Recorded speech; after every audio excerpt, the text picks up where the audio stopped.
Tonight, though, French Quarter safety is a major concern now that funding for extra police is about to run out. Voters turned down that sales tax renewal that paid for the French Quarter task force. Paul Murphy tells us what's next. The future of the French Quarter task force is in limbo. Vieux-Carré voters defeated a quarter-cent sales tax renewal that funded the program, which boosted police in the quarter with off-duty NOPD officers.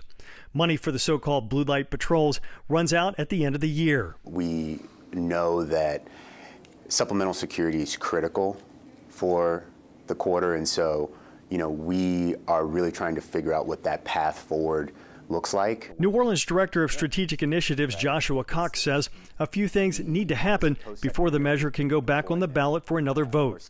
The city wants a new long-term agreement on how the money would be spent and a new advisory board to come up with a security plan for the French Quarter. That quarter for the quarter revenue is the only revenue that exists to fund supplemental security. So we've got to figure out how to get it back. The French Quarter Management District, which manages the funds, objected to how the city wanted to spend the tax money. The Cantrell administration wanted half spent on police officers and half on a grounds patrol of unarmed employees addressing quality of life and code enforcement issues. FQMD Chairman Christian Pendleton is confident his board and the city can reach a new agreement. And he says they have the money to keep the patrols rolling into the new year if the city lets them. We have enough to keep the patrols on the street into March. And at that point, we are working on gap funding. And a lot of our people that have supported us over the years are inclined to continue to support us. Businessman Sidney Torres started the French Quarter Task Force and developed a cell phone app to summon police 5 years ago with his own money.